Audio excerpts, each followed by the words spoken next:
Olá, bem-vindos e bem-vindas a quem está acessando esse canal que tenta estabelecer aí aproximação, debates com temas importantes do processo penal.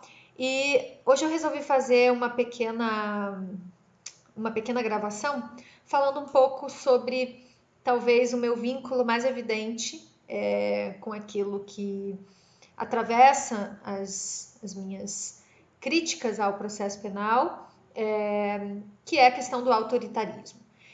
Eu gravei uma participação numa palestra recentemente, essa semana que passou, sobre esse tema. É um tema que eu estudei na minha tese de doutorado e que fazia um tempo até eu não tratava sobre isso.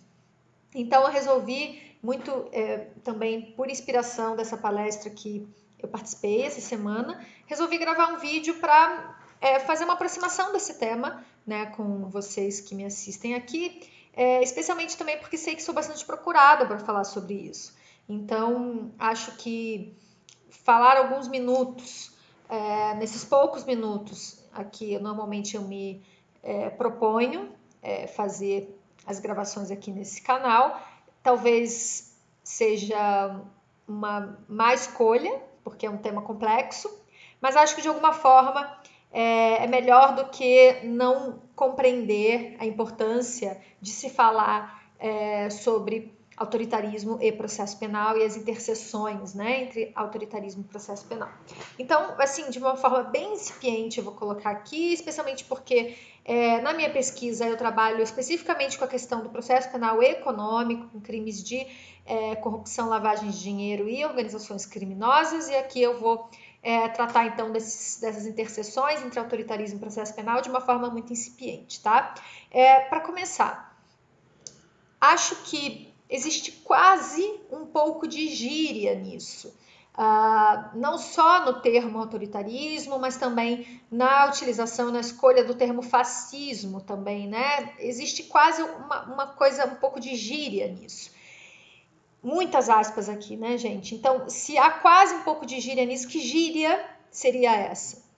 Quando eu estudei o autoritarismo, eu estudei simultaneamente os espaços que ele ocupa dentro da ciência política, ou seja, estudei o autoritarismo como regime político, também adoto e adotei na minha pesquisa a ideia do autoritarismo conforme estudado pela filosofia, especialmente a filosofia política, né, que é o autoritarismo como ideologia, mas também a gente pode pensar o autoritarismo como expressão de dentro do direito, em que a gente analisa normalmente o autoritarismo como um abuso de poder.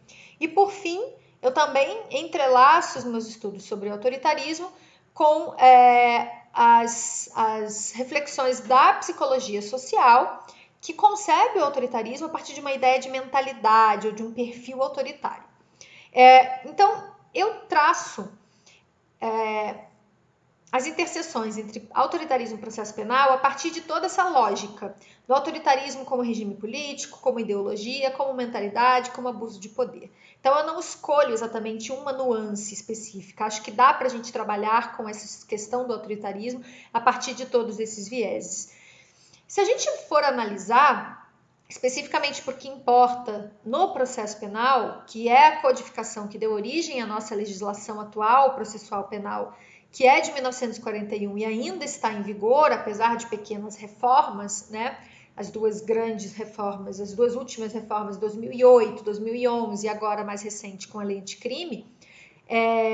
Mas especificamente nesse campo, que é a codificação que deu origem à nossa legislação, alguns de vocês já devem saber, especialmente quem já foi meu aluno, já viu alguma palestra minha, que o código fascista italiano, encomendado por Mussolini, portanto fascista mesmo, é cópia, o nosso código de processo penal é cópia quase literal do código fascista italiano.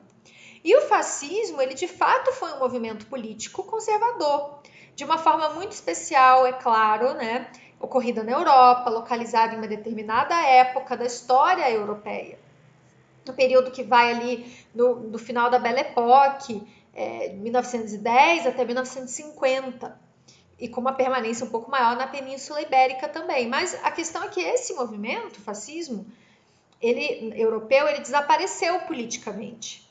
É preciso dizer isso para que a gente para que as críticas que se façam não recaiam num anacronismo, não sejam chamadas de anacrônicas, né? Mas fato é que o fascismo, esse movimento autoritário específico, desapareceu vencido em guerra e em revoluções. O que deu um certo alento durante um tempo, uma certa impressão de que o fascismo seria mais frágil como movimento político do que ele realmente é. E é exatamente o desaparecimento dele que causa um certo trauma até os anos 70, mais ou menos, do século passado, né? De seguir sendo vendido como discurso. Ou seja, discursos aqui do nosso campo, que é o que importa, discursos de punição sem freios, sem regras, sem garantias. Havia um certo constrangimento em se defender isso. Só que com o passar do tempo, especialmente com o fim de uma certa memória de traumas do passado, né, o esquecimento desses traumas, com o auxílio da mídia tradicional, que faz questão em apagar a história, né? Nós vemos no Brasil, a partir dos anos 90, início dos anos 2000, uma crescente onda aí de lá para cá, né? Um aumento exponencial de uma recuperação de discursos de punição irrestritos que flertam muito intimamente com discursos autoritários. E não se trata só de uma linguagem autoritária, tá? Como, por exemplo, a linguagem que se encontra em novas leis desse período, como, por exemplo, a Lei 2.850, de 2013, que foi a lei que eu estudei especificamente no meu doutorado, que instituiu coisas como agente infiltrado, flagrante diferido, né? Mas, para além dessa linguagem autoritária, linguagem aqui colocada como novas relativizações de garantias, né? Sendo preconizadas, né? Estatuídas em legislações, como essa que eu acabei de citar, das organizações criminosas, mas uma prática autoritária mesmo. Então, prisões preventivas sendo utilizadas como prima ratio das cautelares e não como última ratio. Prisão preventiva, em conformidade com a Constituição Federal, deve ser a última medida a ser adotada. E a gente vê hoje no Brasil a prisão preventiva ser adotada como primeira espécie, primeira saída de medidas cautelares. Então, é assim que a gente tem quase 300 mil pessoas presas, a depender da pesquisa que se utiliza aqui, mas são quase 300 mil pessoas presas, encarceradas no Brasil, ainda sem julgamento. Eu gosto muito e eu utilizo na minha pesquisa uma pesquisa realizada pela Camila Poesio. A Camila Poesio ela vai apontar 5 condições como responsáveis pelo desmoronamento do Estado de Direito. E existe um eixo principal em comum entre essas condições que ela coloca, e o eixo principal se concentra na detenção policial, então na prisão em flagrante, sem maiores cautelas, e na prisão preventiva, na custódia preventiva, que ela chama. E as causas, essas condições para ela são as seguintes: adoção de medidas cada vez maior, de medidas com maior rigor punitivo, que ensejam quebra de garantias. E isso cada vez acontecendo mais rapidamente e sem maiores constrangimentos. Então, entrada em vigor de legislações que passam sempre de forma muito rápida, com pouco debate, sem necessariamente existir uma comissão para pensar essa entrada em vigor de novas legislações, como, por exemplo, a gente pode citar recentemente a própria lei anticrime, cujo projeto original foi colocado de forma a que não conversasse com a academia, com críticos da academia, né, e que passa até de uma forma, para nós, de forma muito rápida, mas para nós no processo penal, ainda por obra de parlamentares comprometidos com preceitos democráticos, até que nos introduz no processo penal algumas garantias, que infelizmente ficaram suspensas, né, com a decisão liminar do ministro Fux no início do ano passado. Mas continuando na pesquisa da Camila Poesio, né, que vai apontar as condições para um desmoronamento do Estado de Direito. Ela também aponta como causa para isso, né, o emparelhamento do judiciário, a submissão do judiciário à opinião pública.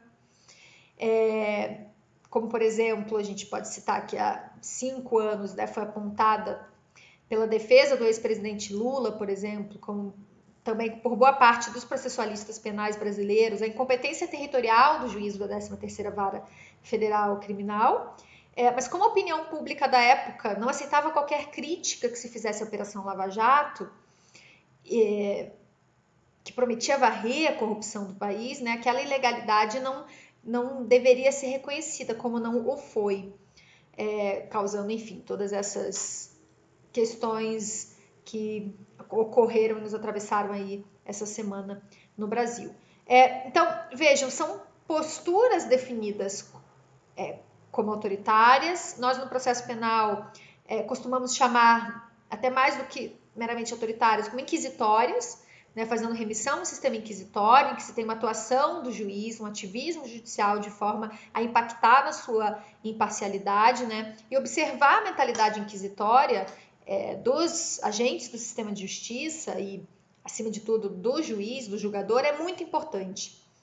É um pontapé inicial para se alterar a realidade, né? É entender a realidade, observar a realidade, observar a mentalidade inquisitória, né? Entender que há persistências inquisitoriais, em certa medida autoritárias, porque se nós pararmos para analisar, até para fechar um pouco desse raciocínio aqui que eu impus a vocês, que eu trouxe para vocês, né? Atividades no processo penal que se enquadram no que nós podemos chamar como inquisitórias, né, não raro foram utilizados por governos autoritários na história. Eu sei que ninguém gosta de ser chamado de autoritário, né, mas para se pensar em novas práticas, em novos horizontes de um processo penal em conformidade democrática, é necessário apontar os resquícios de mentalidades inquisitórias, que muitas vezes não são apenas resquícios, são mais funcionam quase como regra, né, no processo penal brasileiro. E para isso, para identificar esses processos, a gente percorre um longo caminho. Um caminho que nos leva a tecer críticas ao processo penal e que essas críticas não sejam vazias ou anacrônicas. Eu gosto muito também da pesquisa, que foi publicada num livro chamado How Democracies Die, What History Reveals About Our Future, do Steven Levitsky e do Daniel Ziblatt. E aí eles foi publicado em 2018 essa pesquisa, e eles analisam como democracias consolidadas no mundo têm enfrentado ameaças à democracia. E eles vão dizer que, embora o uso de meios como golpes de Estado para destruir democracias tenham diminuído, tem crescido o uso de instrumentos para criar regimes autoritários e semi-autoritários. Inclusive, o uso de instrumentos constitucionais, constituições federais existiram em momentos autoritários no mundo. Na nossa própria ditadura militar, durante os nossos anos de regime militar, existiu ali uma Constituição Federal, né? Então, quando nós pensamos em relativizações, a nossa Constituição Federal atual, cidadã, democrática, garantista e nova, de 1988, ela é nova, ela é jovem. Nós precisamos sim defender com unhas e dentes os preceitos ali existentes, os direitos ali existentes, as garantias ali existentes. E falar de processo penal é falar dessa conformidade, né, de um processo que vise a uma correta decisão sobre o fato, que impõe uma acusação a alguém, segundo as regras do jogo democrático, um due process of law, um devido processo legal, um processo legal devido, submetido à lei. Nossa, nem sei se vou acabar publicando esse vídeo, porque, como eu disse, é um assunto que me é muito caro, que é um assunto do qual eu gosto muito, eu estudo esse tema há muito tempo. Talvez não fosse a melhor escolha fazê-lo dessa forma, em vídeo curto, no canal de YouTube, mas acho que em nome, né, da democratização aí do pensamento crítico, que é tão necessário à transformação do processo penal, acho que eu vou publicar e subir esse vídeo, porque considero de alguma forma importante, tá bom? Abraço, gente. Tchau, tchau.